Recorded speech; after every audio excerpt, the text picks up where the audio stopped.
बच्चों हम लोग लास्ट क्लास में करंट इलेक्ट्रिसिटी स्टार्ट किए थे, उसी में आगे कंटिन्यू कर रहे हैं। तो हेडिंग डालिए colour coding of carbon resistance. Heading डालें कलर कोडिंग ऑफ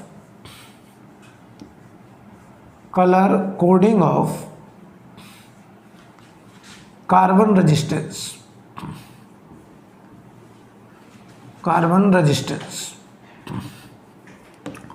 हमको जनरली सवाल में कार्बन रेजिस्टेंस दिया जाता है, उस पर 3 या 4, मिनिमम 3 और मैक्सिमम 4 कलर रिंग होती हैं, और उन कलर रिंग को देख करके हमें उस कार्बन रेजिस्टेंस की वैल्यू को पता करना होता है। तो हमारे पास कुछ कलर के कोड हैं, जो कोड हमें याद रखने हैं, राइट। जो कोड हमको याद रखने, तो ध्यान दीजिए जरा, वो कलर कोड क्या है ये आपको याद रखने हैं। और उन कलर कोड को याद करने के बाद हम किसी भी कार्बन रेजिस्टेंस की न्यूमेरिकल वैल्यू फाइंड आउट कर सकते हैं कि वो जो रेजिस्टेंस है उसकी क्या वैल्यू है, वो कितने ओम का रेजिस्टेंस है। तो देखो ध्यान से, होता क्या जनरली हमारे पास ऐसे हमको सवाल दिया जाएगा। पहले हम क्वेश्चन समझा दें कि हम पढ़ने क्या जा रहे हैं।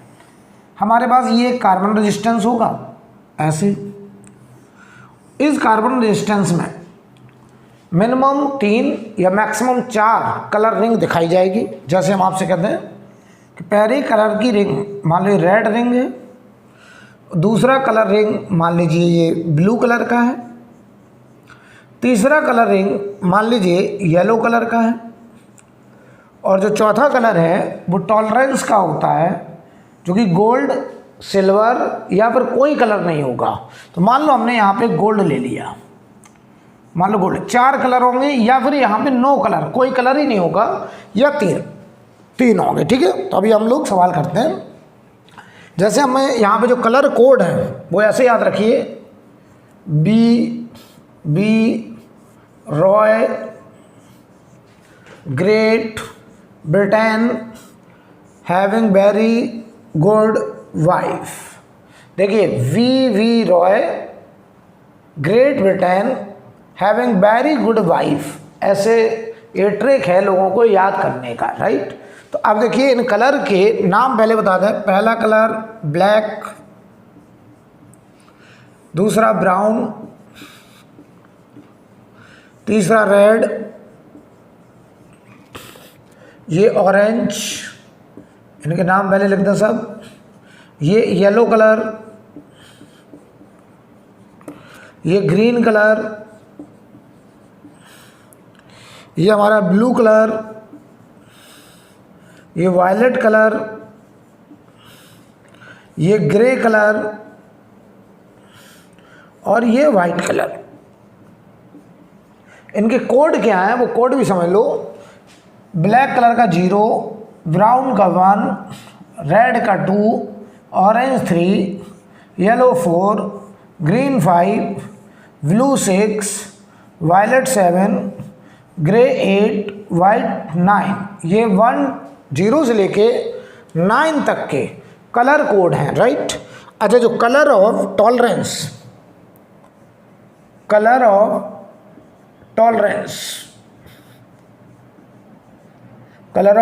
जो होगा, जो कि वास्तव में 4th कलर ऑफ रिंग, जो कि चौथा कलर रिंग है, 4th कलर ऑफ रिंग। ये बताइए गोल्ड अगर है चौथा कलर तो उसका टॉलरेंस होता है 5%, सिल्वर अगर है तो उसका होता है 10% टॉलरेंस, और अगर नो कलर है, कोई कलर ही नहीं है चौथा, तो उसका टॉलरेंस होता है 20%। ये आपको टॉलरेंस भी याद रखनी है, राइट। कोई प्रॉब्लम? अब देखिए जरा, मान लो हम तुमसे कहें, तो ये टेबल आपको कलर कोड एकदम आपके दिमाग में होना चाहिए। तो याद करने का तरीका, V Roy, Great Britain, having very good wife, तो ऐसे लोगों को याद हो जाता है। और नंबरिंग 0 से 9 तक कोड है, ठीक। अब चलो हम आपसे कहें इस कलर की वैल्यू बताओ, इस रेजिस्टेंस की वैल्यू बताओ। तो इसका जो रेजिस्टेंस आएगा, पहला कौन है? रेड। देखो तरीका देखो, तो रेड का कलर कोड है 2, तो पहला डिजिट 2। दूसरा ब्लू, तो ब्लू कलर का है 6, तो ये हो गया पहला डिजिट, दूसरा डिजिट 26। और तीसरा कलर 10 की पावर में जाएगा। 10 की पावर में तो येलो कलर देखो ज़रा 4, तो 10 की पावर 4। और ये tolerance plus minus, tolerance plus minus, बताओ गोल्ड है तो गोल्ड का टॉलरेंस 5%, तो ये 5% और ये हमारा ओम, ये रेजिस्टेंस है। यानी तरीका देखो क्या है रेजिस्टेंस लिखने का। पहला कलर का डिजिट कोड, ये दूसरा कलर डिजिट और तीसरा कलर कोड 10 की पावर में जाएगा। तो ये देखो पहला कलर कोड, दूसरा कलर कोड, ये मल्टीप्लाई मत समझ लेना, ये 2 6 तो 26 हो जाएगा। पहला कलर कोड, दूसरा कलर कोड इंटू 10 की पावर, तीसरा कलर कोड और plus minus fourth colour code tolerance. ये हमारा रेजिस्टेंस लिखने का तरीका होगा, राइट। यानी पहला डिजिट पहला कलर कोड, दूसरा डिजिट दूसरा कलर कोड और तीसरा कलर कोड 10 की पावर को रिप्रेजेंट करेगा और चौथा कलर कोड टॉलरेंस को रिप्रेजेंट करेगा। हो सकता है चौथा कलर ही ना हो तो उसके लिए नो कलर का टॉलरेंस 20% लेंगे, राइट। तो देखिए ज़रा, हम आपसे कहें अगर कि एक सवाल करते हैं और एक सवाल और करा जाए। मान लीजिए अब की बार हम लोग 3 कलर ही लेने जा रहे हैं, केवल 3 कलर, ठीक है। देखना ज़रा,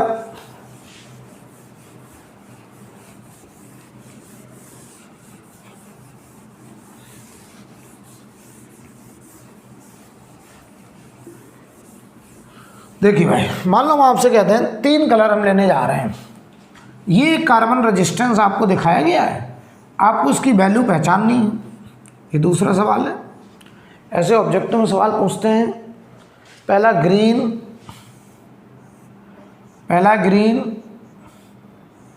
दूसरा ब्लैक और तीसरा रेड।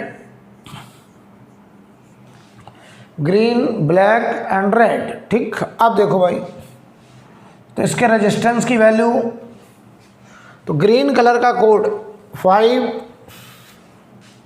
पहला डिजिट, ब्लैक 0, 10 की पावर बताओ, रेड है 2, तो 10 की पावर 2 प्लस माइनस, और चौथा कलर बताइए, कोई कलर ही नहीं है और कोई कलर नहीं है तो टॉलरेंस 20%।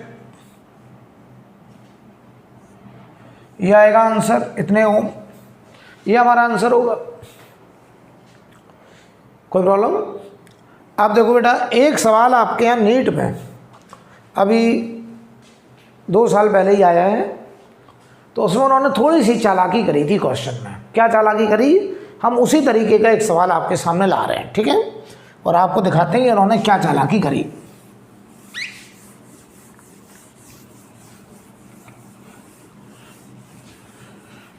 उसमें उन्होंने ये चालाकी करी थी कि मान लो हम आपको दे दें कि ये कार्बन रेजिस्टेंस की वैल्यू हमको पहचानना था, ये हमको दिया गया था क्वेश्चन। पहला कलर रेड, दूसरा कलर ब्लैक, तीसरा कलर ब्राउन और चौथा कलर गोल्ड, टॉलरेंस गोल्ड है, ठीक है। अब देखना ध्यान से, तो उन्होंने क्या चालाकी करी इस क्वेश्चन में, उन्होंने कहा इस रेजिस्टेंस की वैल्यू निकालो। तो देखो तुम्हारे हिसाब से आंसर क्या आना चाहिए, आर बराबर पहला देखो कौन सा कलर, रेड, तो रेड का कलर कोड 2, तो पहला डिजिट 2, दूसरा ब्लैक 0, तीसरा ब्राउन तो 10 की पावर 1 प्लस माइनस गोल्ड का टॉलरेंस 5%, तो 5%, ये हमारा आंसर होना चाहिए। लेकिन उन्होंने आंसर ऐसे नहीं दिया, ये एकदम सही है, ये आंसर है, लेकिन उन्होंने पता आंसर कैसे दिया, उन्होंने थोड़ी सी होशियारी क्या करी, इसकी वैल्यू लिख दी ऐसे, ये कितना हुआ 200, तो उन्होंने इसको तो ऐसे ही रहने दिया, अरे 200 हुआ, 200 का 5% कितना हुआ ये बताओ, 200 का 5% हुआ 10, तो ये देखो प्लस माइनस 10 ओम, ऐसे आंसर, ये भी सही है, अरे ये और ये बराबर ही तो है।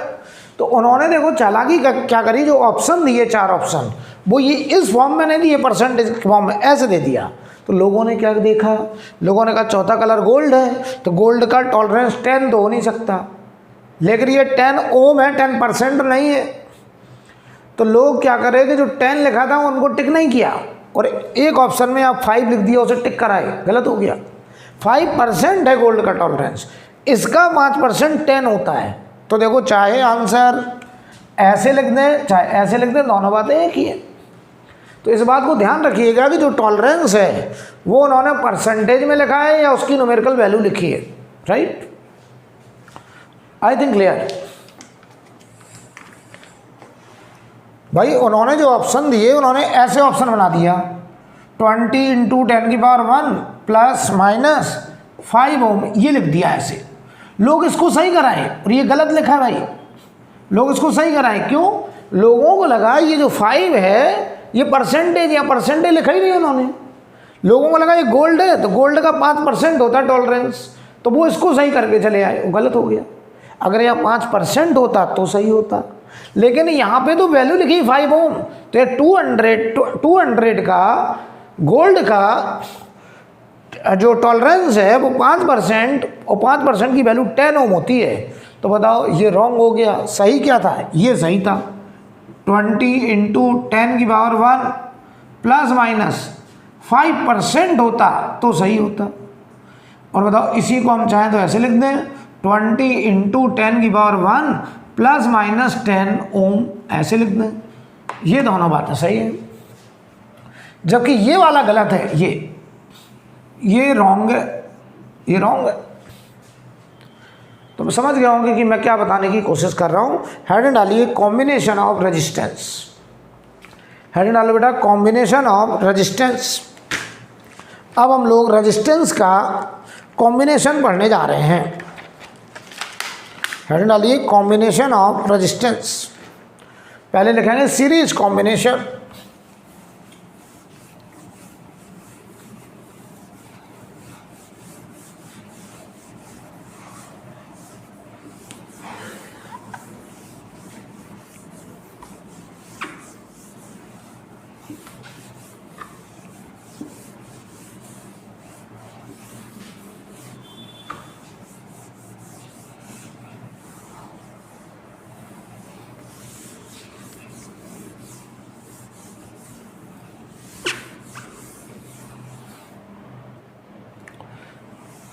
हेडिंग डालिए कॉम्बिनेशन ऑफ रेजिस्टेंस।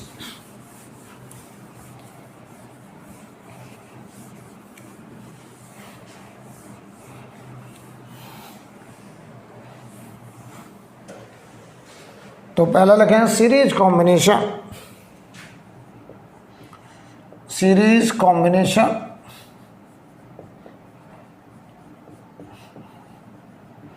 सीरीज में क्या होता है, हर एक रेजिस्टेंस में जाने वाला करंट क्या होगा, सेम होगा, तो उसे हम लोग सीरीज कॉम्बिनेशन कहेंगे।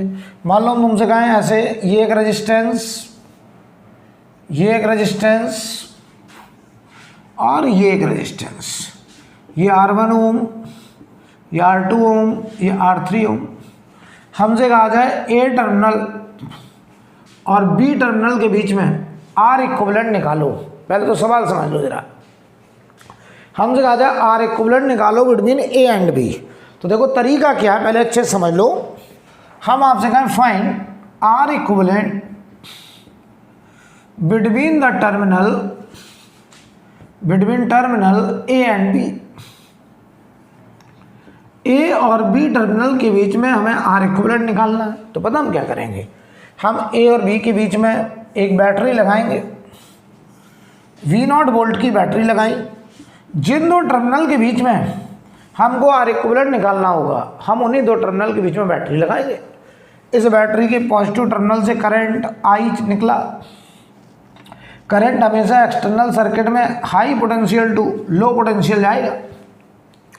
तो बताओ यहाँ करंट I गया, इसमें I पहुँचा, इसने कुछ वोल्टेज का ड्रॉप किया I × R1 V1।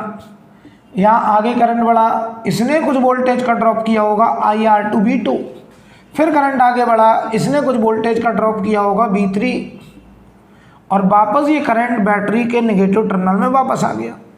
ठीक, आर इक्विवेलेंट का मतलब क्या होता है पहले ये समझो कि जिन दो टर्मिनल के बीच में ए और बी के बीच में हमको आर इक्विवेलेंट निकालना है, मैं कहूँगा आप उन दोनों टर्मिनल के बीच में एक सिंगल रेजिस्टेंस लगाओ और उस सिंगल रेजिस्टेंस की वैल्यू मानो आर इक्विवेलेंट, और ए और बी टर्मिनल के बीच में वही V0 वोल्ट की बैटरी का कनेक्शन करो। तो ये अकेले आर इक्विवेलेंट बैटरी के पॉजिटिव टर्मिनल से वही करंट सप्लाई करवाएगा जो कि वहाँ 3 या 4 रेजिस्टेंस के कॉम्बिनेशन में हो रहा था।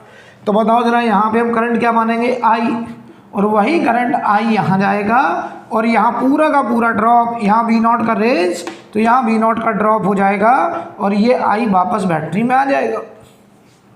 तो देखो मैं क्या सिखाने की कोशिश कर रहा हूँ, इक्विवेलेंट का मीनिंग क्या होता है। जिन दो टर्मिनल के बीच में हमें इक्विवेलेंट रेजिस्टेंस निकालना है, आप उन दोनों टर्मिनल के बीच में एक सिंगल रेजिस्टेंस आर इक्विवेलेंट मान लो और उतने ही वोल्ट की बैटरी V0 से कनेक्शन करो और ये इक्विवेलेंट रेजिस्टेंस अकेले बैटरी से वही करंट विड्रॉ कराए जो कि वहाँ 3 या 4 या 5 रेजिस्टेंस के कॉम्बिनेशन से हो रहा था। तो क्या बदला, ना बैटरी बदला ना करंट बदला, बदला क्या कि उन दोनों पॉइंट के बीच में हमने 3 या 4 रेजिस्टेंस को हटा करके एक अकेला रेजिस्टेंस लगा दिया, राइट। तो हम कहेंगे ये अकेला इन 3 के इक्विवेलेंट है। तो देखिए भाई तरीका, अच्छा आपको पता है यहाँ पे अगर हम किरचॉफ वोल्टेज लॉ लगाएं इस क्लोज लूप में, तो पता है किरचॉफ वोल्टेज लॉ क्या कहता है। किरचॉफ वोल्टेज लॉ बताओ जरा, यहाँ पे यहाँ कितना ड्रॉप होगा V0, तो बताओ ये V0 बराबर I इंटू आर इक्विवेलेंट। तो I बराबर बताओ क्या होगा V0 अपॉन आर इक्विवेलेंट। यानी पता है कभी भी बैटरी से करंट निकालनी होगी, कितनी करंट निकलेगी, तो वो करंट निकलेगी I बराबर V0 अपॉन आर इक्विवेलेंट। जैसे याद करो कैपेसिटर के केस में बैटरी से जो चार्ज निकलता था वो C इक्विवेलेंट इंटू V0, ऐसे रेजिस्टेंस के केस में बैटरी के पॉजिटिव टर्मिनल से जो करंट निकलेगी वो V0 अपॉन आर इक्विवेलेंट। तो पहले तो आर इक्विवेलेंट सीखते हैं। तो देखो ध्यान से, मैं तुमसे कहूँ यहाँ चलो हम ए पॉइंट से शुरू करें और घूम के ए पर ही वापस आ जाए किरचॉफ वोल्टेज लॉ। तो मैं लगाने चला KVL, किरचॉफ वोल्टेज लॉ, ठीक है। ध्यान देना, ए से शुरू कर रहे हैं, पोटेंशियल ऑफ ए, आगे बढ़ रहे हैं। देखो यहाँ पे, यहाँ से यहाँ गए, कुछ वोल्टेज का ड्रॉप होगा। रेजिस्टेंस की क्या प्रॉपर्टी पहले समझ लीजिए। अगर रेजिस्टेंस में करंट जाएगा तो जिधर करंट जा रहा है, जिस डायरेक्शन में करंट जा रहा है, उस डायरेक्शन में अगर हम किरचॉफ वोल्टेज लॉ लगाएंगे तो हमेशा वोल्टेज का ड्रॉप होगा, वोल्टेज में कमी आएगी। कितनी, I into R, I R का ड्रॉप होगा। अगर करंट के उल्टा जाएंगे तो I इंटू आर का रेज होगा, पोटेंशियल बढ़ेगा। तो जरा बताओ तुम मुझे, आप यहाँ से चले, ये जंप किए तो करंट की डायरेक्शन में जा रहा, तो I इंटू R1 का ड्रॉप तो माइनस IR1। तो फिर बताओ आगे बढ़े तो यहाँ से यहाँ वोल्टेज का ड्रॉप माइनस IR2। फिर बताओ आगे बढ़े IR3 ड्रॉप माइनस IR3। यहाँ जा रहे हैं, वायर है, कोई ड्रॉप नहीं कोई रेज नहीं, माइनस से प्लस गए तो वोल्टेज का रेज V0। यहाँ पहुँचे और इधर गए, बताओ वापस आ गए ए पर, तो इक्वल टू VA। तो VA कैंसिल। तो देखो बेटा V0 बराबर क्या लिखा है, I times R1 plus R2 plus R3, और इस V0 को हम यहाँ से क्या लिख सकते हैं, I R इक्विवेलेंट। तो ये देखो लिखा है I R इक्विवेलेंट। तो ये देखो I R1 plus R2 plus R3, तो I दोनों तरफ से कट गया, वही करंट है। तो देखो R इक्विवेलेंट आ गया सीरीज में R1 plus R2 plus R3। अगर सीरीज में रेजिस्टेंस है तो R इक्विवेलेंट बताओ कैसा आया, R1 plus R2 plus R3 plus R4 dot dot dot Rn तक, राइट। ये हमारा सीरीज में R इक्विवेलेंट। और इक्विवेलेंट रेजिस्टेंस का मतलब पहले अच्छे समझ लो कि जिन दो टर्मिनल के बीच में हमें इक्विवेलेंट रेजिस्टेंस निकालना है, हमने उन्हीं दो टर्मिनल के बीच में बैटरी लगाई। बैटरी से मान लो I करंट जा रहा है, तो हम क्या करेंगे, उन सारे रेजिस्टेंस को हटा करके उन दोनों टर्मिनल के बीच में एक सिंगल रेजिस्टेंस मानेंगे R इक्विवेलेंट और कहेंगे उतने ही वोल्ट की बैटरी उतना ही करंट I सप्लाई कराएगा। तो हम कहेंगे ये अकेला इन 3 के इक्विवेलेंट है। क्लियर। कोई प्रॉब्लम नोट करिए। अच्छा, ये जो V1 है वो किसके बराबर है? IR1 के बराबर। तो ये देखो V1 लिखा है, ये V2 लिखा है, ये V3 लिखा है, तो V0 बराबर V1 plus V2 plus V3। सही बात है। यहाँ V0 का रेस, तो यहाँ V1 का ड्रॉप, यहाँ V2 का ड्रॉप, यहाँ V3 का ड्रॉप, वापस 0 पे आ गए। यानी बताओ V0 तीन लोगों ने मिलकर के डिवाइड किया है। जो पोटेंशियल का V0 का रेज हुआ था, अब वो V0 का ड्रॉप होना है। किरचॉफ वोल्टेज लॉ क्या कहता है कि पूरे लूप में नेट वोल्टेज का ड्रॉप 0 होना चाहिए। तो जितना रेज उतना ड्रॉप। तो यहाँ V0 का रेज, तो इन तीन नौ ने मिलकर के V0 पोटेंशियल को खत्म किया। ओके, अब देखो यहाँ एक छोटी सी बात करें अगर हम, तो हेडिंग डालिए thermal energy produced in resistance. Thermal energy produced in resistance.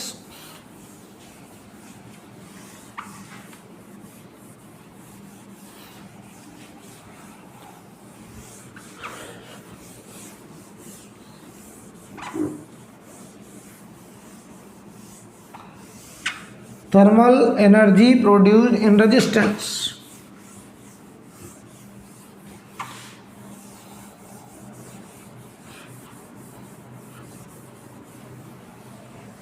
ध्यान दीजिए,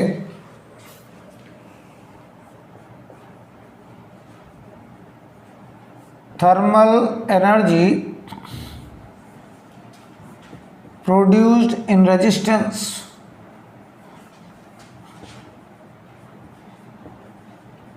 रेजिस्टेंस में हमको बताना है थर्मल एनर्जी प्रोड्यूस्ड। समझना जरा। तो अगर हम आपसे ऐसे कहें, ये कोई रेजिस्टेंस है, मान लीजिए R, ठीक, इसमें करंट जा रहा है I, ठीक। तो ये रेजिस्टेंस में अगर करंट जाएगा तो ये एनर्जी का लॉस करेगा, एनर्जी लॉस करेगा हीट एनर्जी के फॉर्म में।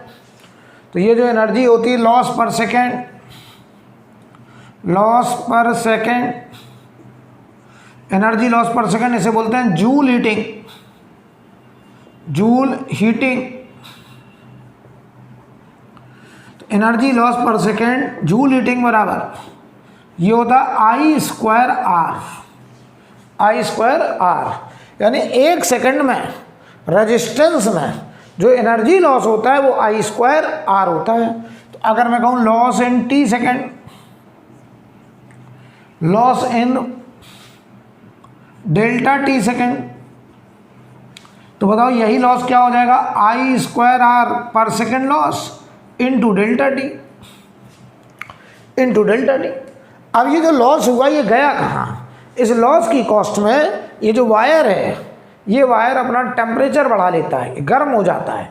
तो मान लो इसका मास M, स्पेसिफिक हीट S, तो हम कहेंगे I square R delta T की कॉस्ट में M मास ने अपने मटेरियल के हिसाब से, स्पेसिफिक हीट के हिसाब से डेल्टा T टेम्परेचर बढ़ाया। तो देखो हमने क्या लगा दिया, Q बराबर MS डेल्टा T लगा दिया। इतना थर्मल एनर्जी डेवलप हुई और वो थर्मल एनर्जी उस रेजिस्टेंस के मास को, ये S हमारा स्पेसिफिक हीट है, स्पेसिफिक हीट, और ये मास है delta T change in temperature.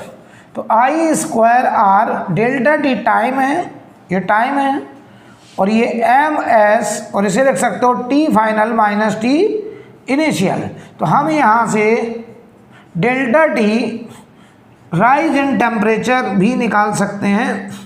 Rise in temperature कि बताइए अगर किसी रेजिस्टेंस में करंट जाएगा तो वो रेजिस्टेंस का टेम्परेचर कितना डिग्री सेल्सियस या कितना केल्विन बढ़ जाएगा, हम ये फाइंड आउट कर सकते हैं। राइट, नोट करिए। तो आगे न्यूमेरिकल में इन सब का इस्तेमाल होगा अभी भाई आगे।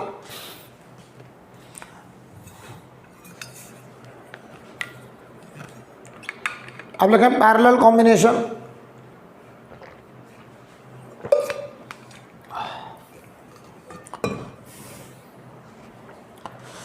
पैरेलल कॉम्बिनेशन, अच्छा बेटा पैरेलल में क्या होता है?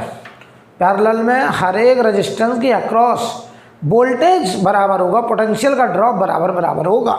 सीरीज में क्या होता था, हर एक रेजिस्टेंस में जाने वाली करंट बराबर बराबर होती थी। तो देखिए भाई,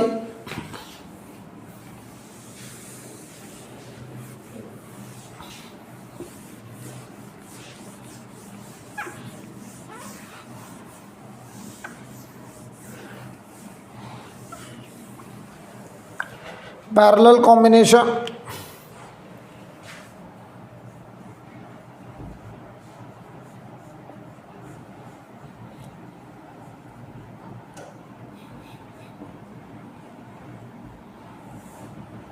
पैरेलल कॉम्बिनेशन। तो ध्यान दो जरा, पैरेलल में अगर हम 3 रेजिस्टेंस लगाएं, ये R1, ये R2,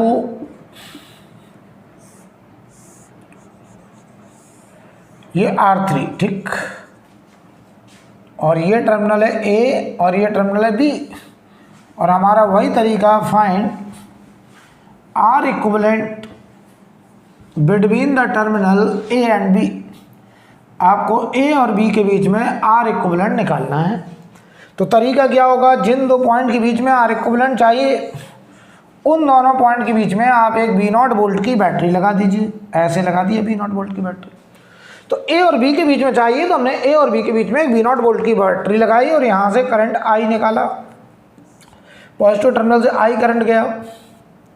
अब इस जंक्शन पर इनकमिंग करंट आई, तो आउटगोइंग भी आई होगा। अब 3 रास्ते हैं, तीनों में करंट को बढ़ना है। तो इसमें करंट चला गया I1, इसमें चला गया I2, इसमें चला गया I3, और यहाँ पे आकर के देखो, इधर से I1, इधर से I2, इधर से I3, और यहाँ पर वापस ये देखो I3 है, ये I2 है और ये I1 है। यहाँ वापस इकट्ठा हो गया I, और वही I वापस बैटरी में आ गया। ठीक, आप देखना जरा, A और B टर्मिनल के बीच में हमें R इक्विवेलेंट चाहिए। तो हम इन तीनों रेजिस्टेंस को हटा करके A और B के बीच में एक अकेला रेजिस्टेंस लगाएंगे, जिसका नाम रखेंगे R इक्विवेलेंट। और मैं कहूँगा कि A और B के बीच में अगर हम वही V0 वोल्ट की बैटरी पुरानी वाली लगाएं, तो ये अकेले बैटरी से वही करंट विड्रॉ करेगा जो करंट इन 3 का इक्विवेलेंट कर रहा था। तो बताओ, यहाँ से करंट कितनी निकली थी, I, तो यहाँ पर भी करंट I, तो इधर करंट I। बताओ ये I क्या होगी, I होगी V0 अपॉन R इक्विवेलेंट। और ये R इक्विवेलेंट किन 2 पॉइंट के बीच, जिन 2 पॉइंट के बीच में बैटरी लगी है, और वो 2 पॉइंट हैं A और B, राइट। जिन 2 पॉइंट के बीच में बैटरी लगी है, उन्हीं 2 पॉइंट के बीच में R इक्विवेलेंट। तो मैं फिर से रिपीट कर रहा हूँ, R इक्विवेलेंट का मतलब क्या है कि A और B टर्मिनल के बीच में जहाँ तुमने 3 रेजिस्टेंस लगा रखे हैं, उन 3 रेजिस्टेंस को हटा करके हमने एक अकेला रेजिस्टेंस R इक्विवेलेंट माना, और उतने ही वोल्ट V0 वोल्ट की बैटरी से वो अकेला रेजिस्टेंस वही करंट विड्रॉ करेगा जो कि यहाँ 3 के कॉम्बिनेशन में हो रहा था, राइट। तो बताओ बेटा, क्या मैं यहाँ पर एक बात बस मुझे क्लियर कर दूँ यार, यहाँ का वोल्टेज अगर हम 0 मान लें थोड़ी देर के लिए, तो यहाँ कितना V0। तो अगर ये V0, अगर ये 0 वोल्ट है तो ये V0 होगा। तो बताओ यहाँ तक V0 होगा, या ऐसे सोचो, ये A है तो यहाँ का वोल्टेज VA होगा। अगर ये B पॉइंट है तो यहाँ का वोल्टेज VB होगा। और VA और VB के बीच में कितना वोल्टेज का ड्रॉप है, V0 का। तो बताओ यहाँ से हम जाएँ VA से कहाँ पहुँच गए, VB, तो यहाँ वोल्टेज का ड्रॉप V0। यहाँ देखो VA से गए V0, तो यहाँ भी कितना ड्रॉप V0। अरे ये V0 है, ये 0 है, V0। यहाँ पर भी कितना ड्रॉप V0। क्या तीनों के अक्रॉस वोल्टेज का ड्रॉप बराबर बराबर है, तो हम कहेंगे पैरेलल कॉम्बिनेशन है। अब बताओ तो मुझे, ये जो I आया है, किरचॉफ फर्स्ट लॉ क्या कहता है, I बराबर I1 plus I2 plus I3, ऐसे लिखेंगे। तो I बराबर यहाँ से लिख दो V0 upon R equivalent.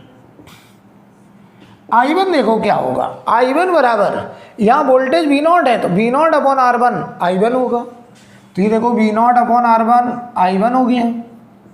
I2 देखो क्या होगा, I2 इस R2 रेजिस्टेंस की करंट है, तो ये I2 होगा यहाँ का वोल्टेज अपॉन रेजिस्टेंस, तो यहाँ का वोल्टेज भी V0 है अपॉन R2, और ये देखो V0 अपॉन R3, V0 पूरे से कट गया, तो रिजल्ट देखो 1 अपॉन R इक्विवेलेंट बराबर 1 अपॉन R1, 1 अपॉन R2 और 1 अपॉन R3।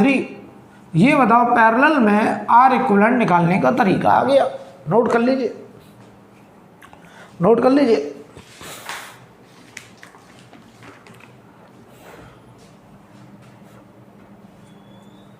ठीक है,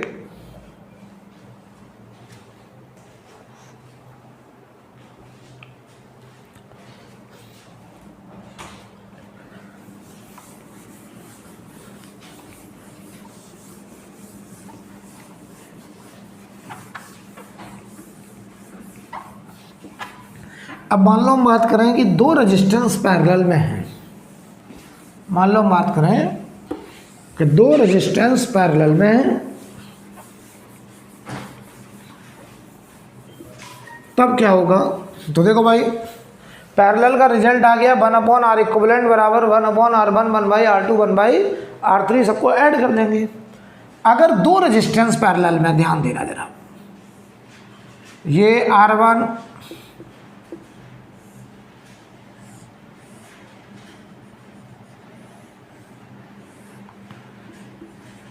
और ये R2, ठीक, और यहाँ से करंट अगर I आ रहा है और वो दो जगह बढ़ गया I1 एंड I2, ध्यान से देखना। तो पैरेलल में आप हमको बताइए कैसे निकालोगे? 1 upon R equivalent 1 by R1 plus 1 by R2, ऐसे ही तो लिखोगे। तो बताओ यहाँ से जरा देखो, R इक्विवेलेंट की वैल्यू एलसीएम वगैरह लो, पलट दो, तो R1 R2 upon R1 plus R2, यह आएगा R इक्विवेलेंट। तो अगर दो रेजिस्टेंस हैं और R इक्विवेलेंट निकालना, तो सीधा कर दो R1 R2 upon R1 plus R2 is equal to R equivalent, ठीक। अच्छा, पैरेलल में एक बात और ध्यान रखेंगे, ये जो करंट I आया वो दो जगह बटा, अगर पैरेलल है तो यहाँ का वोल्टेज और यहाँ का वोल्टेज बराबर होगा। इस रेजिस्टेंस में वोल्टेज और इस रेजिस्टेंस में वोल्टेज बराबर होगा। तो क्या मैं ये लिख दूँ? Voltage drop first resistance, voltage drop across second resistance बराबर होगा। तो यहाँ का वोल्टेज जो होगा वो I1 R1 और यहाँ का रेजिस्टेंस होगा I2 R2। तो देखो I1 upon I2 will be equal to R2 upon R1। मतलब समझो क्या कि इन दोनों में करंट का रेशियो I1 I2 का रेशियो R2 R1 के रेशियो में, यानी पैरेलल में अगर रेजिस्टेंस है तो करंट का बंटवारा रेजिस्टेंस के इनवर्स रेशियो में होगा, राइट? कोई प्रॉब्लम? तो आप यहाँ पे याद रखिएगा I1 I2 का ratio R2 by R1, resistance के उल्टा रेशियो है, इनवर्स रेशियो। तो आप लिख सकते हैं in parallel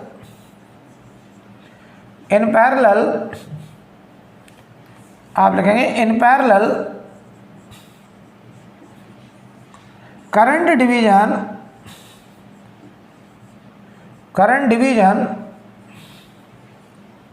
in inverse ratio of resistance,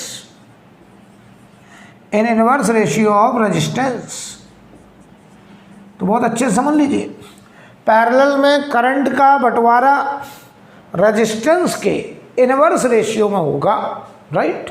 याद करो कैपेसिटर के केस में कैपेसिटर के केस में चार्ज का बंटवारा कैपेसिटेंस के डायरेक्ट रेशियो में होता था। कैपेसिटेंस में याद करिए, पैरेलल में अगर कैपेसिटर होते थे तो वहाँ पे Q1 Q2 का ratio Q1 by Q2 C1 by C2 होता था, लेकिन रेजिस्टेंस में करंट पैरेलल में I1 बाई I2 का रेशियो R2 बाई R1 उल्टा आ रहा है, यानी करंट का डिवीजन रेजिस्टेंस के इनवर्स रेशियो में होगा। आई थिंक क्लियर? नोट करो, हेड डालिए condition of wheat stone bridge, condition of wheat stone bridge. उसके बाद फिर हम लोग इस सब पे कुछ सवाल करेंगे सर्किट पे कि कैसे करंट निकालते हैं, कैसे करंट बांटते हैं, इस तरीके के सवाल करेंगे।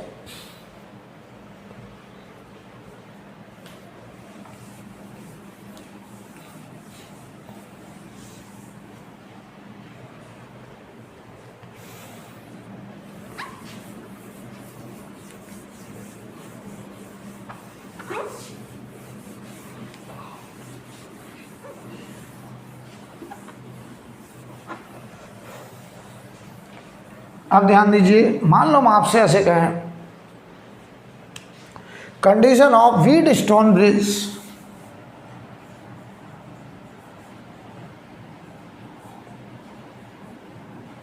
Condition of Wheatstone bridge.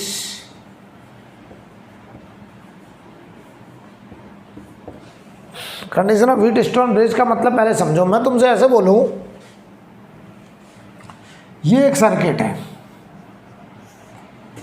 या R1 रेजिस्टेंस, ये R3 रेजिस्टेंस, या R2 रेजिस्टेंस, या R4 रेजिस्टेंस। ध्यान देना, ये R2 रेजिस्टेंस। ठीक, सवाल देखो क्या है, हम आपसे कहें ये टर्मिनल A है और ये टर्मिनल B है। ठीक, और यहाँ पर एक ब्रिज रेजिस्टेंस है R5।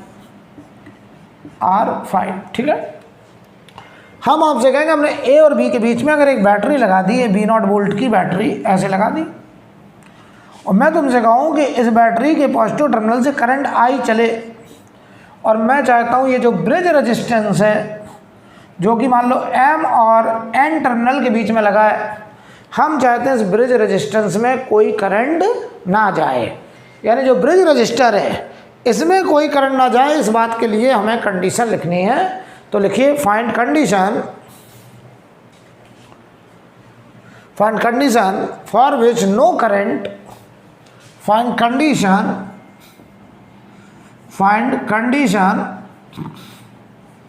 for which no current in R5 register,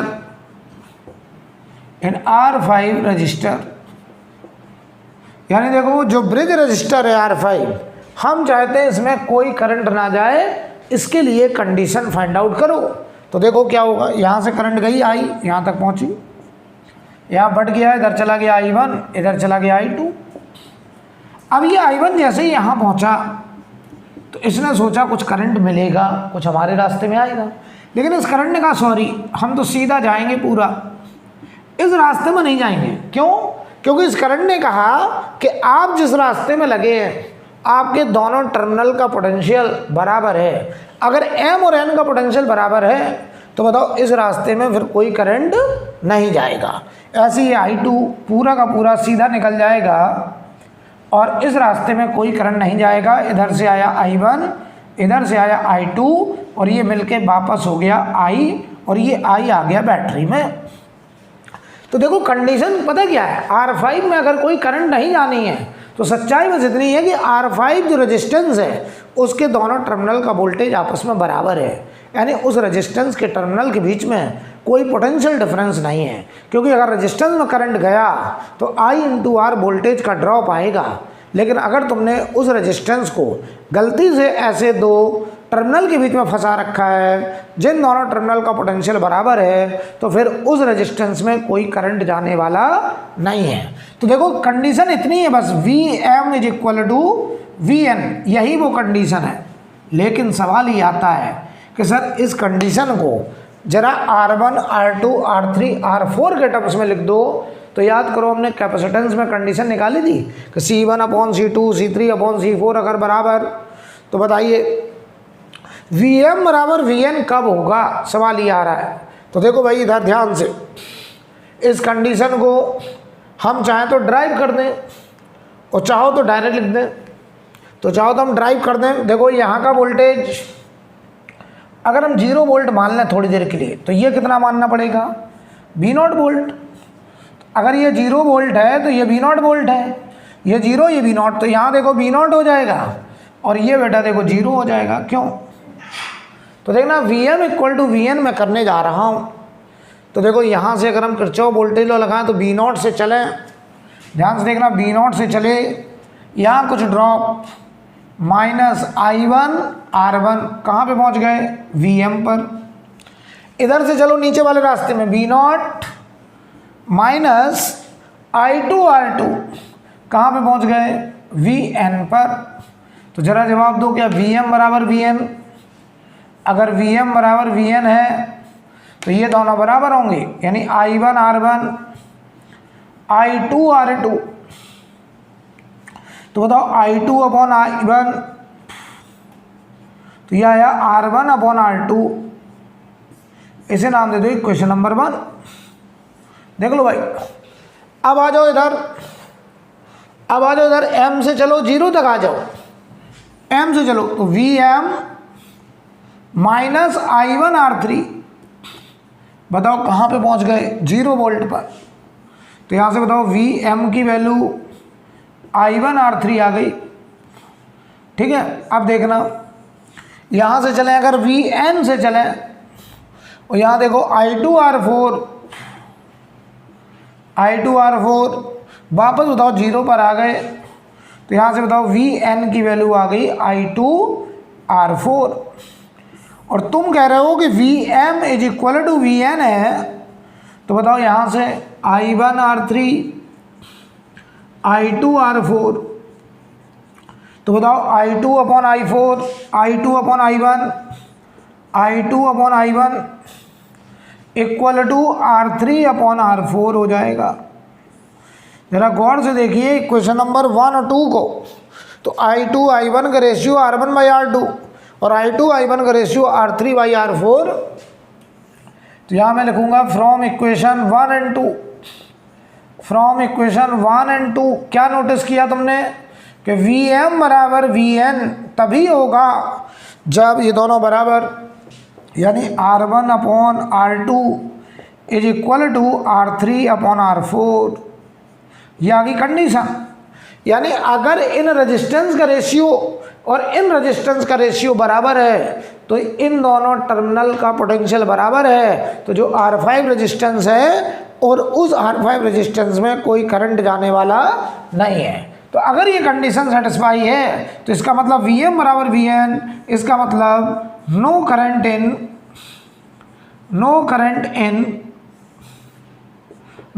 in R5, that is bridge resistance,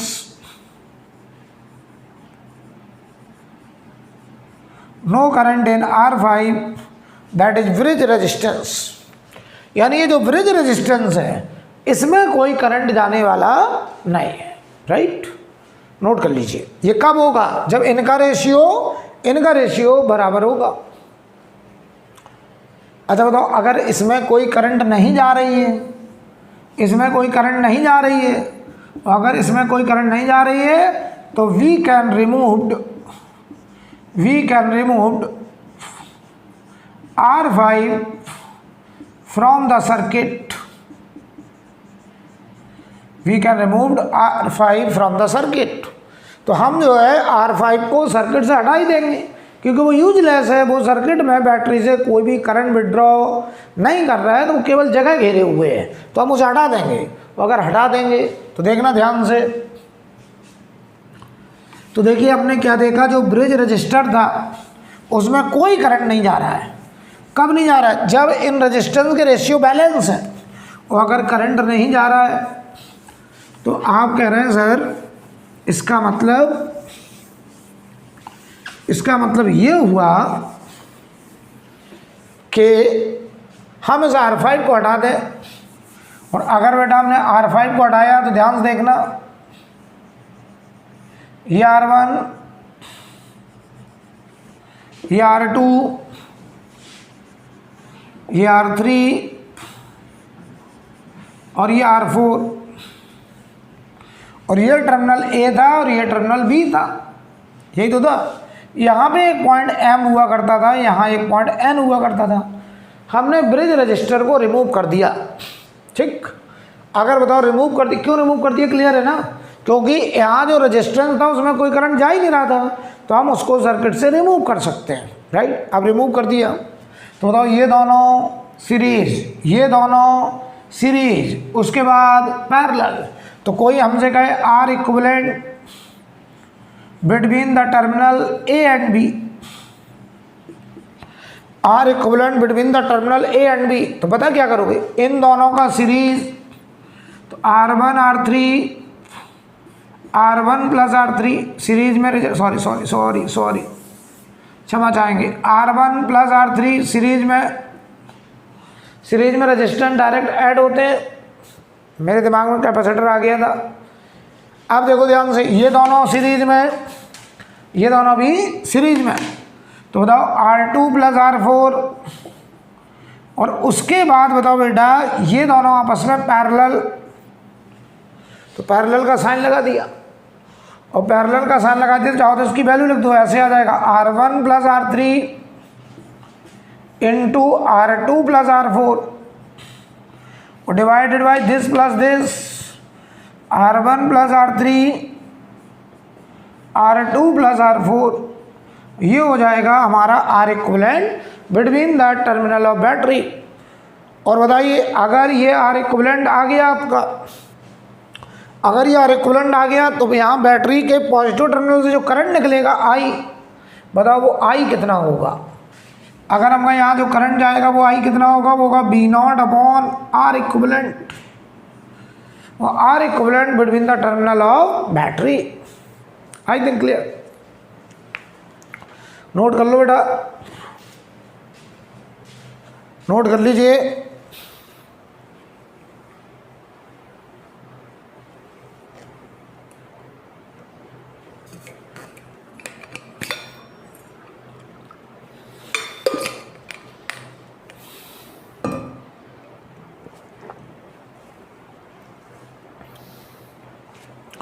heading डालिए, extension of Wheatstone bridge balance condition. Heading डालिए, extension of Wheatstone bridge balance condition.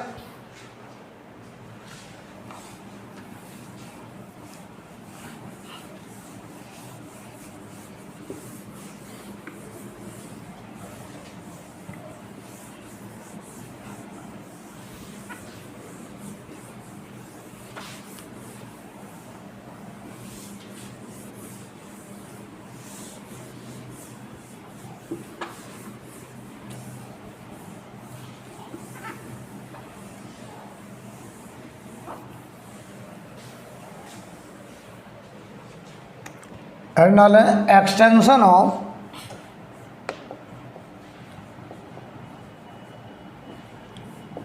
Wheatstone bridge balance condition.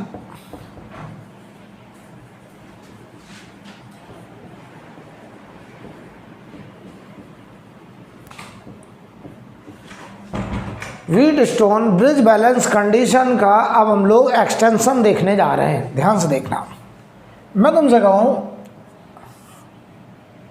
ये कोई terminal ए है,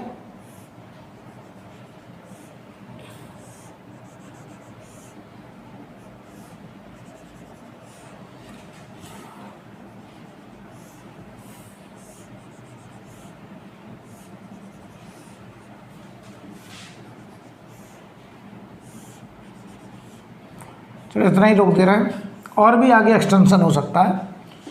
और ये B point, ठीक है। सवाल देखो क्या, अगर हम आपसे कहें कि यहाँ पर ये R1 है, ये R2 है, ये R3 है, ये R4 है, ये R5 है, ये R6 है, तो ये R7 है और ये R8 है, ये पॉइंट M है, ये पॉइंट N है, ये पॉइंट P है, ये पॉइंट Q है। अगर ऐसा है, ध्यान से देखना, अगर ऐसा है कि R1 upon R2, R1 R2 का रेशियो, R3 R4 का रेशियो और R5 R6 का रेशियो बराबर बराबर है, अगर बराबर बराबर है तो इसका मतलब ये हुआ कि Vm बराबर Vn होगा, इन दो का पोटेंशियल बराबर। और इसका मतलब ये भी है कि Bp बराबर Vq होगा, इन दो का पोटेंशियल। इसका मतलब ये है कि R7, ऐसे बोल रहे हैं, इसका मतलब ये भी हुआ कि no current in R7 and R8 bridge resistors. जो ब्रिज रजिस्टर्स हैं इनमें कोई भी करंट जाने वाला नहीं है। अगर इनके रेशियो लगातार बराबर चल रहे हैं तो जितने भी ब्रिज रेजिस्टेंस होंगे R7 R8 इनमें कोई करंट नहीं जाएगा। मतलब we can remove R7 and R8 from the circuit। तो हम बताओ R7 और R8 को सर्किट से हटा सकते हैं। उस सर्किट से अगर हटा दिया तो R equivalent between the point A and B बताओ क्या आएगा। अगर हम इनको हटा सकते हैं तो मान लो हटा दिया, ठीक है, तो मान लो हमने हटा दिया, हटा दें तो पहले तो क्वेश्चन नोट हो गया होगा।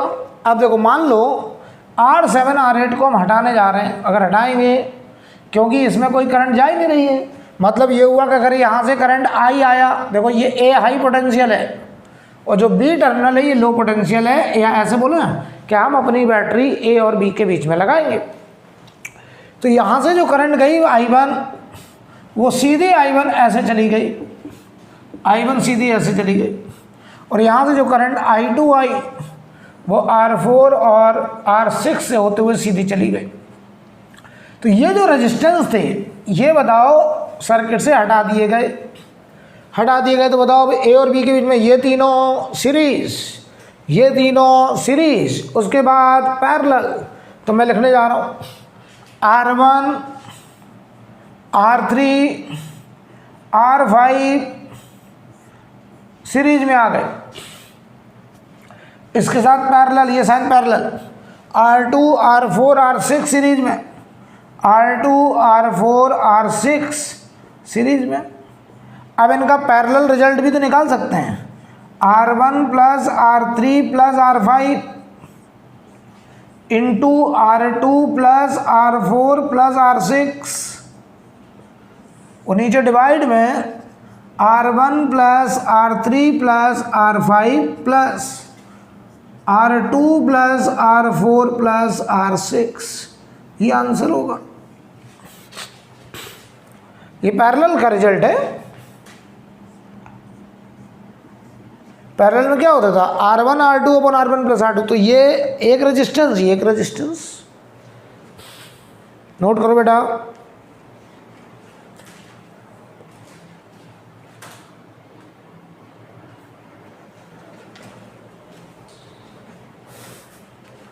नोट करिए।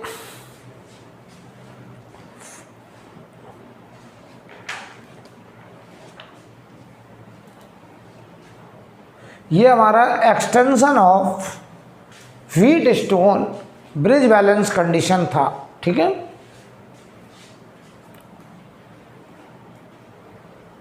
Extension of Wheatstone bridge balance condition.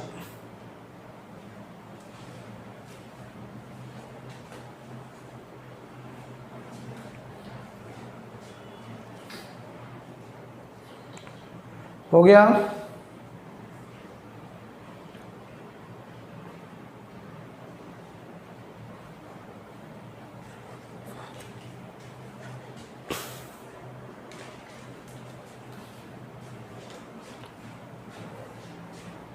अब हम लोग इस पर न्यूमेरिकल करने जा रहे हैं कि कैसे सवाल करते हैं, ठीक है। इस पर कैसे क्वेश्चन बनते हैं वो सवाल अब हमें करने हैं, ठीक है।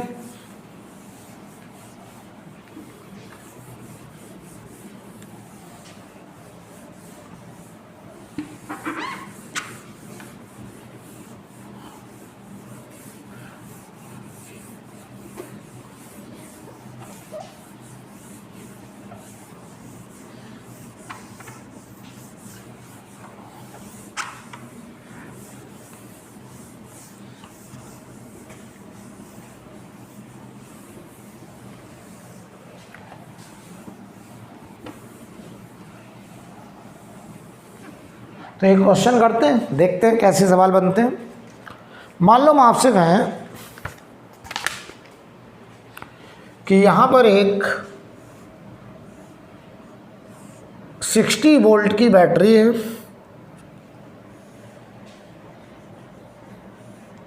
ये एक 18 ओम रेजिस्टेंस है, 18 ओम यहाँ पर एक 10 ओम रेजिस्टेंस है और यहाँ पर एक 5 ओम रेजिस्टेंस और यहाँ पर एक 10 ओम रेजिस्टेंस। ठीक है बेटा, ये सवाल है। लेकिन find current in each resistance, find current in each resistance, हमको करंट बताना है हर एक रेजिस्टेंस में। Find current in each resistance, हर एक रेजिस्टेंस में करंट बताना है। ठीक, ध्यान से देखना कैसे करते हैं। तो बताओ, बैटरी इन दो पॉइंट के बीच में लगा है, ये दो पॉइंट, तो इनको हम लोग नाम देते हैं ए और बी। तो बताओ, बैटरी के पॉजिटिव टर्मिनल से जो करंट जाएगा वो जाएगा b naught upon R equivalent. अब सवाल आया, पहले ये निकालो R equivalent between the terminal of battery, और टर्मिनल ऑफ बैटरी है A and B, between A and B, ये पहले निकालो। तो पहले हम बैटरी के टर्मिनल के अक्रॉस आर इक्विवेलेंट निकालने जा रहे हैं और फिर पता चलेगा कि बैटरी से कितना करंट निकलेगा। तो ज़रा बताओ, ये यहाँ देखो ज़रा, ये दो पॉइंट, इनको कोई भी नाम दे दो, चलो एम और एन नाम दे दें। बताओ, एम से एन तक इधर चले जाएं और चाहे इधर चले जाएं। तो बताओ, ये दोनों कैसे सीरीज में, उसके साथ ये पैरेलल, तो 5 और 10 कितना हुआ 15 सीरीज में, और 15 के साथ ये 10 कैसा पैरेलल। तो बताओ, 15 और 10 का पैरेलल एम और एन के बीच में, तो एक 15 इंटू 6 और एक 15 प्लस 6, देख लो, सॉरी 15 और 10 है, सॉरी 10, तो 15 इंटू 10 प्लस 15 प्लस 10। यार देखो, इधर है कितना 15, इधर 10, तो 15 इंटू 10 15 प्लस 10, तो 150 अपॉन 15 कितना आ गया, अरे सॉरी क्या हो रहा है, 25 आया, तो ये आ गया 6 ओम। तो इन दो टर्मिनल के बीच में बताओ 6 ओम आया, और ये 6 ओम और ये 18 ओम, बताओ कैसे सीरीज में। तो ध्यान दो, R equivalent between the terminal of battery, मतलब बिटवीन ए एंड बी, तो ये आया 18 प्लस 6 सीरीज में। तो बताओ बेटा, ये 24 ओम आ गया। अगर ये 24 ओम आ गया तो बैटरी से जो करंट निकलेगी, बैटरी का ईएमएफ 60 अपॉन 24, तो ये देखो आई बराबर, काट दो जरा, 4 से काट दें 15/6, 3 से काट दो 5/2, देख लो 5/2 कितना आ गया 2.5 एम्पियर। तो यहाँ से जो करंट चली, बताओ वो 2.5 एम्पियर चली, यहाँ तक करंट आई पहुँच गई 2.5 एम्पियर। अब देखना, अब इस 2.5 एम्पियर को कुछ इधर जाना है और कुछ इधर जाना है। अब इस करंट का बंटवारा होना है, और तुमने पढ़ रखा है कि पैरेलल में करंट का बंटवारा रेजिस्टेंस के इनवर्स रेशियो, उल्टा रेशियो। तो इधर कितना है 15, यहाँ कितना 10, तो 15 और 10 का रेशियो 3:2, तो ये इधर 3 इधर 2, ये रेजिस्टेंस का रेशियो 3:2। करंट उल्टा जाएगी, इधर 2 हिस्से इधर 3 हिस्से, यानी करंट का जो डिवीजन होगा, इधर जाएंगे 2 हिस्से इधर जाएंगे 3 हिस्से। अभी तो पढ़ा था पैरेलल में करंट का डिवीजन रेजिस्टेंस के इनवर्स रेशियो में। तो यहाँ 15 ओम है, इधर 10 ओम है पैरेलल में, तो 15 और 10 का रेशियो 3:2, तो करंट इधर जाएगी 2:3 में। तो 2 हिस्से इधर 3 हिस्से इधर, टोटल हिस्से करने पड़ेंगे 5। तो 5 से करो डिवाइड 0.5, और 0.5 के 2 हिस्से इधर, तो 0.5 के 2 हिस्से इधर, तो इधर करंट गई 0.5 इंटू 2 1 एम्पियर। 0.5 के 3 हिस्से इधर, तो इधर करंट गई 0.5 इंटू 3 1.5 एम्पियर।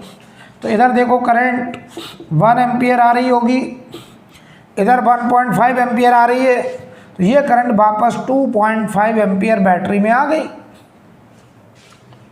ये करंट का डिवीजन हो गया हर रेजिस्टेंस में।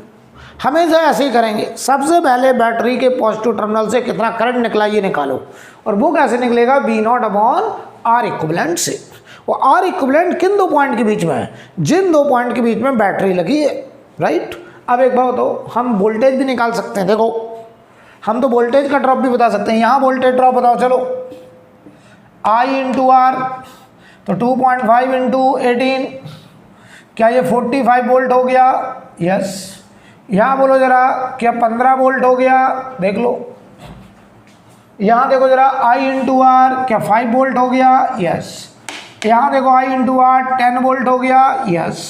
तो ध्यान से देखना, हम यहाँ से यहाँ गए, 60 वोल्ट का फ़ायदा हुआ। तो अगर हम A से B आ जाएं, किसी भी रास्ते में आ जाएं घूम के A से B, हमको 60 वोल्ट खर्च करके लौटना है, क्योंकि 60 वोल्ट का अगर रेंज है तो 60 वोल्ट का ही ड्रॉप करना है। तो देखो बेटा, यहाँ से चले, यहाँ से यहाँ पहुँचे 45 वोल्ट का ड्रॉप, तो हमने कहा यहीं घूम जाओ, तो 15 वोल्ट का ड्रॉप, टोटल ड्रॉप 60 वोल्ट, वापस आ गए, 60 वोल्ट खर्च करके आ गए। चाहे हम इधर चले जाएं, देखो यहाँ से चले 45 वोल्ट का ड्रॉप, 45 वोल्ट का ड्रॉप, 5, यहाँ देखो 5 वोल्ट का ड्रॉप 50 वोल्ट, यहाँ 10 वोल्ट का ड्रॉप 60 वोल्ट, और वापस आ गए 60 वोल्ट खर्च करके।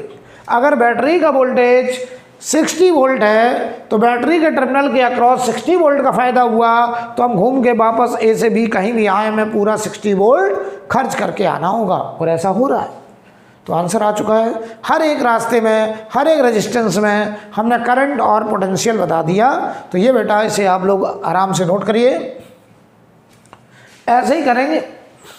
अब हम वैसे नहीं करेंगे कि बैटरी से I करंट, इधर I1 I2 माना, फिर बड़े बड़े लूप में किरचॉफ वोल्टेज लॉ लगा रहे, नहीं, उसमें टाइम लगता है, आप कॉम्पिटिशन में नहीं कर पाएंगे। आप हमेशा क्या करिए, पहले बैटरी के टर्मिनल के बीच में आर इक्विवेलेंट निकालिए, V0 अपॉन आर इक्विवेलेंट करके बैटरी के पॉजिटिव टर्मिनल से निकलने वाला करंट निकालिए, और फिर उस करंट को बांटते चले जाइए। और सीरीज में तो करंट बराबर रहता है, पैरेलल में करंट रेजिस्टेंस के इनवर्स रेशियो में होगा, राइट। तो बेटा आज मैं यहीं रोक रहा हूँ, इसके आगे हम लोग अगली क्लास में बात करते हैं।